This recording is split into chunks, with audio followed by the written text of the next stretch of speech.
G'day folks, I'm Wren, they, them, and here is my Queer Lit TBR. Right, so if you don't know what the Queer Lit Readathon is, I will leave all of the links down below, but it is a readathon happening in June that focuses on queer books. It's a really great time. I've been doing this for years now and it's really cool, and now I'm a co-host, which is awesome. I will leave all the links down below and go check it out. Go check out the announcement videos as well. I'm gonna go through my TBR for this round. For this round, I am really gonna try and read all the books. I am not doubling up a single prompt. Now, I don't know if this is actually feasible, but I want it to be.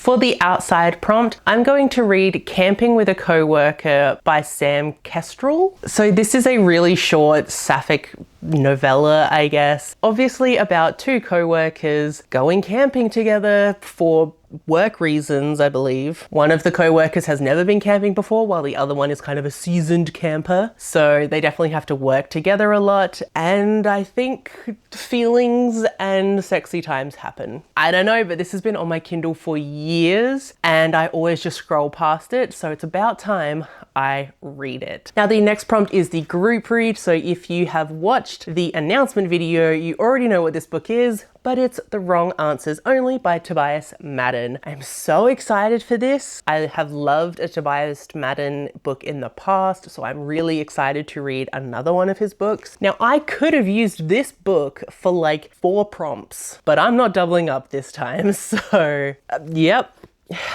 Choices were made. Then the next prompt is Small Town Queers, and for that I'm going to read She Drives Me Crazy by Kelly Quindlen. This was on a small town queer list and I owned it, so I was like, heck yes. And this is a YA contemporary romance, very much rom-com. It's about a basketball player and the head cheerleader.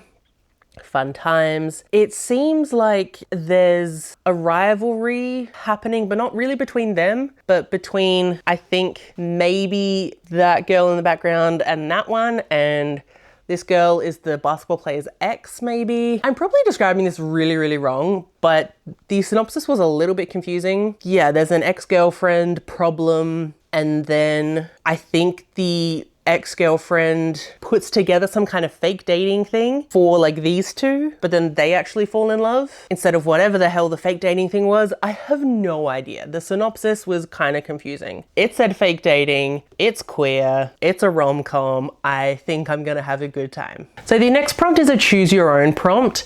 And for this, the prompt I'm gonna go with is one word title. So for this, I'm going to read Autopilot by Candace Evans. This is another short story because I'm trying to get through my Kindle books. This is a sci-fi male novella, let's just put it that way. So what happens on this is a guy wakes up from cryo sleep and is on like a whole nother planet or something, but his best friend is with him, so they try and survive together and feelings happen. It's really short. I hope it'll be at least decent, but it should be a good time. What do you say about a book that's like less than 50 pages? Then we have short and or sweet. So I'm going with the short side of this. I don't know if this is going to be sweet, but it is short. So I'm going to read The Hatchling by Vera Derva. This is I don't know how it's queer, but it is queer, and there's dragons. There's also like hunters. Yeah, this guy always dreamed of dragons and now a real one has appeared. I'm not sure, but it is under 100 pages. It's 84 pages. So I'm really looking forward to this. I've been wanting to read this for years, so I'm really glad that I will finally get to it. The next up we have Aussie author, and for this I better finally read Queens of Geek by Jen Wild. This is a book that I was gifted years ago, so thank you, Sasha. I will definitely get to this. I need to make this a priority, and I've been looking forward to it for years. It's set at like a kind of Comic-Con type thing, which is so much fun, and these two friends go together, I believe. One of them is neurodiverse, which is really cool, and the other one I think is the queer one. I don't know. It's kind of confusing, but I think she ends up getting into a kind of a relationship with someone vaguely famous. but this should be fun. And I really want to read a Gen Wild. I haven't read any of their stuff, and that just feels like sacrilege as a queer Australian. So the next prompt is a plus size main character, and for this I'm going to read The Tides That Bind by Alex C. Manners. I've heard about this for a long time and I've wanted to read it for so long. And again, I'm trying to get through all my Kindle books. So I think this is sapphic and there's mermaids. You really don't need to tell me much more than the fact that there are mermaids. I really love mermaid stories, so I'm really keen to get to this one. And her name's Queen Celestia. That just reminds me of like a Barbie movie. So I'm also keen for that. Ooh, there's a threat that needs to be eliminated. So it's a new queen. She's kind of getting tested by a lot of different aspects happening at once, and she falls in love with a fellow mermaid. I don't know if that is actually the synopsis, but it's queer mermaids, okay? I'm gonna read it. Then the next prompt is a 2025 release. So for this, I'm gonna read one of my arcs, and that is Love in Focus by Lila Lee. First of all, this cover is so pretty. I love the color scheme. Oh, so pretty. Oh, we have a bisexual main character. Love that. And this seems to be about two exes getting a second chance. And I don't usually love second chance romances, but the cover's just too cute that I can't let it go. That will appeal to fans of the bold type, and Delilah Green doesn't care.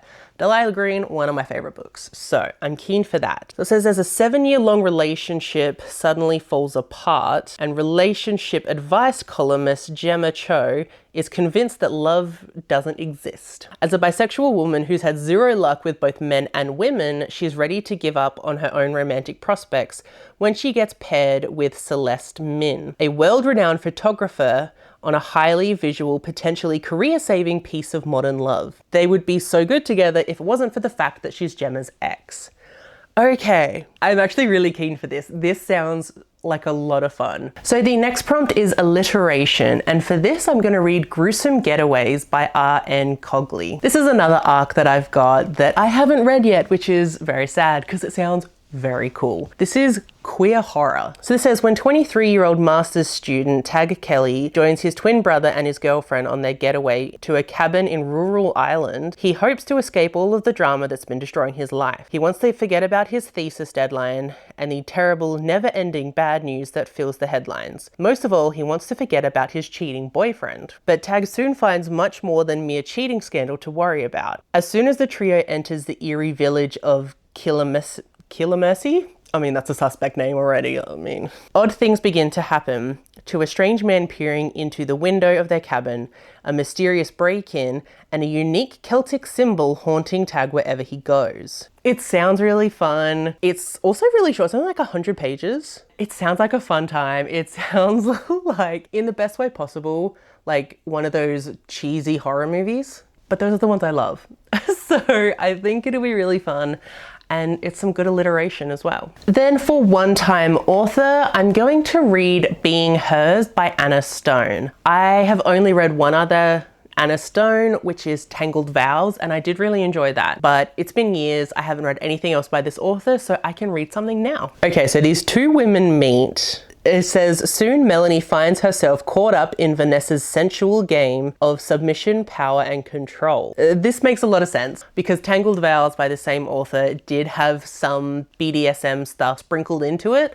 I think this one is a little more heavy on the BDSM stuff. I did really enjoy this author's writing in the past, and it seems like all they write is sapphic romance, which is always good time for me. So next up we have Banned Book. For this I actually had a few options on my shelves, but I'm going with the one that I have wanted to read for freaking ages, and I mean like years and years here, and that is Two Boys Kissing by David Levithan. David Levithan has written one of my favorite books of all time, which is Boy Meets Boy. It was my first queer book I ever read, and it has left a deep imprint on my soul. I love it. I have always wanted to read this one, and I never have, which is just sad. So this is something about, they're setting the world record for the longest kiss. Oh, and there's a whole bunch of people that are competing in this challenge, but I'm assuming a lot of attention is brought to the fact that there are two boys kissing. These boys, along with their friends and families, form a tapestry that will reveal love of all kinds. Open and eager, tentative and cautious, pained and scared. It just sounds beautiful. I really like David Levithan's writing. This is also very short, like under 200 pages. I am intrigued to see how a kissing competition can sustain an entire book. Then for Borrowed, I'm going to read Not Quite Human by Kay Draper. This is just a random book I found on Hoopla a while ago and I was intrigued, so might as well read it now. The tagline, it's good. It's definitely pulling me in. It says, not quite human, not quite beast, not quite female, not quite male, sometimes hunter, sometimes prey, always alone until them.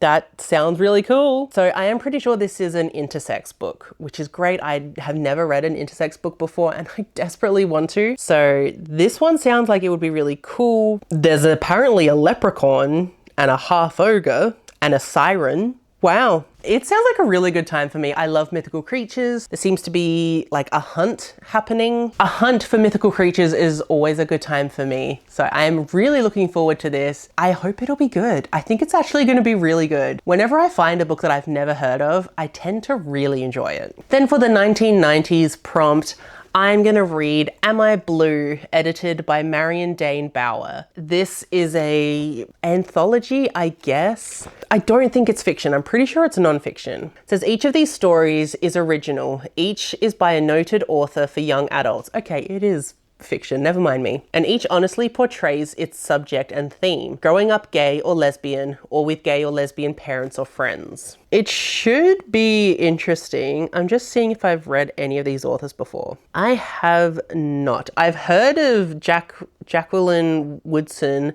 and Lois Lowry, which is interesting. I didn't know they were queer people.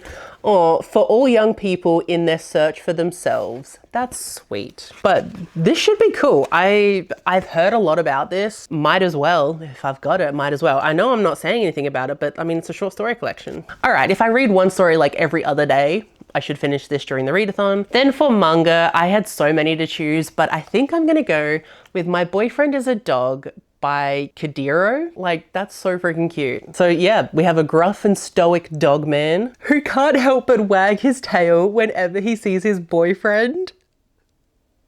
Oh my God, that's so cute. Despite his stern exterior, he's an affectionate, doting boyfriend. So cute. This just looks like the sweetest thing ever. And I'm really looking forward to it. It's so cute. I love it. I love it that he's like a grumpy, but on the inside, he's the biggest sunshine ever. I think this is gonna be adorable. And like, I want that. I want more BL manga that is wholesome and sweet instead of just overly sexualized. So I think this might be one of them, and I'm really, really excited for it. So next up we have Starts with O, and for this I'm gonna read Olivia by Genevieve McClure. This is an indie book. I randomly found it at an op shop and I couldn't believe that it was actually queer, but it is. And this just sounds like the funniest thing. It says, how does a centuries-old vampire suffering from severe PTSD take her parrot to the vet? With Olivia's intense fear of humans, what sounds like the start of a joke is instead the start of therapy. Ooh. And I think she falls in love with the veterinarian, which is kind of cute. It sounds like it could be very interesting.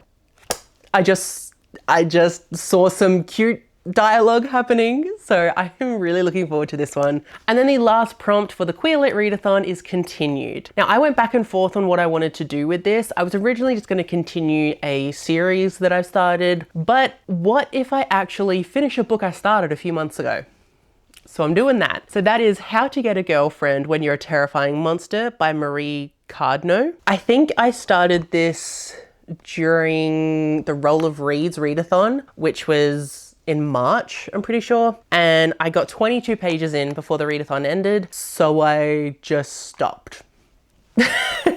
I often do stuff like that, so that's not really surprising. It was about this creature-esque being in like another dimension, and this female human explorer like keeps jumping into this dimension, and the monster's like, oh, she's really pretty. And so she's trying to like get some kind of physical form so that she can interact with the human, I guess. they're gonna try and become girlfriends. But it was a very interesting concept, and there were some really freaky descriptions of obtaining a body. So that was kind of cool. But yeah, 22 pages in, really not much. This also doesn't have chapters, which is kind of annoying. It will have like these little tentacles to kind of space things out, but like they're not chapters, you know? I do love monster romances, if you couldn't already tell. So I think this one will be very fun. But that is going to be it for my TBR. I am very nervous because I'm not sure I've ever been able to plan a TBR for the Queer Lit Readathon and then read all of that in the time period that the readathon happened. Usually I'll get partway through the readathon and then I scramble trying to make all of these books double up so that I don't have to read anymore because I run out of time. Because I always make this really big TBR and I don't do double ups. One of these years I will learn. Clearly today's not that day. Wish me so much luck on completing this TBR because I think I'm gonna need it. So I really hope I can complete this TBR, and I hope that you will join us for the Queer Lit Readathon. Remember, all of the links are down below where you can go find all of the information for this round. I will be having a recommendation video coming up very soon, so look out for that. And make sure you go and check out Kathy's TBR video, as well as any recommendations she's going to do. But that's going to be it from me, so thank you so much for watching, and I will see you in my next one. Bye!